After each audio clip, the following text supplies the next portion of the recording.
The monsterverse got a whole lot bigger thanks to the events of Godzilla King of the Monsters. The film introduced several new titans, most of which were created specifically for Legendary's monsterverse. And in this video, we're going to be exploring the spider-like titan known as Scylla. The official monarch designation is Titanus Scylla. Scylla is a prehistoric giant spider-squid crab-like titan. She appears in both the film and novelization, the latter of which expands on more of her features. Her name is in reference to the sea monster from Greek mythology, which was confirmed by Monarch files in the film due to ancient Greeks misinterpreting her as a sea creature. The most interesting thing about this titan, in my opinion, is that she can survive in both the land and sea. When she is awakened by Ghidorah's call, we see her emerge from the deserts of Arizona, but that isn't her only habitat. When fans first spotted Scylla in the trailer for Godzilla King of the Monsters, many believed this was an updated version of Kumonga, but it turns out this was just an original monster created by the filmmakers.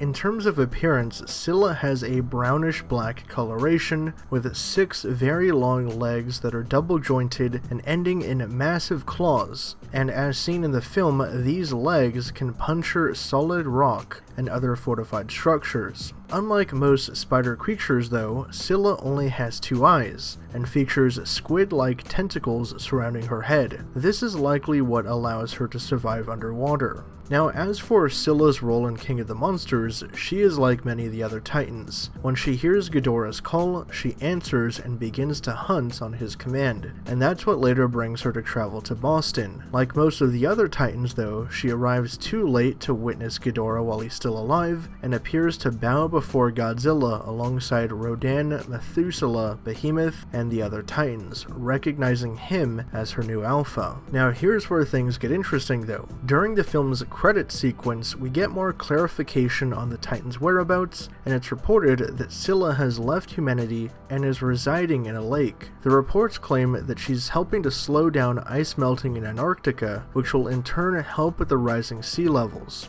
As an Easter egg, since Scylla emerges in Arizona, one could speculate that Mike Dougherty included that as a callback to Kumonga and Godzilla's fight in Godzilla Final Wars. Scylla was contained in Monarch Outpost 55, which is yet another reference to the 1955 film Godzilla Raids Again. So what are guys' thoughts on Scylla? Personally, I think that among Behemoth and Methuselah, these 3 titans were pretty interesting, and I really love the fact that the filmmakers were able to basically get a blank canvas and create all of these new creatures from scratch, since they weren't able to use the toys from Toho's Kingdom, for the most part at least. What are you hoping to see from Scylla in the future of the Monsterverse? As we do know, at the end of King of the Monsters, as part of the news clippings, we see that a lot of the titans are converging upon Skull Island, as there is massive activity underneath the island. So I'm guessing a lot of these titans will either be featured or be a big part of the storyline for Godzilla vs. Kong next year. I'm personally hoping that we can see a lot more of Scylla in action, because I think that she's just such a unique character to add to the Godzilla mythos, being that she's a spider but yet almost has like aquatic abilities and sensibilities to her, with her squid-like head. But like I said, drop your thoughts down below, and for more on the Monsterverse and everything at pop culture, be sure to subscribe to HN Entertainment.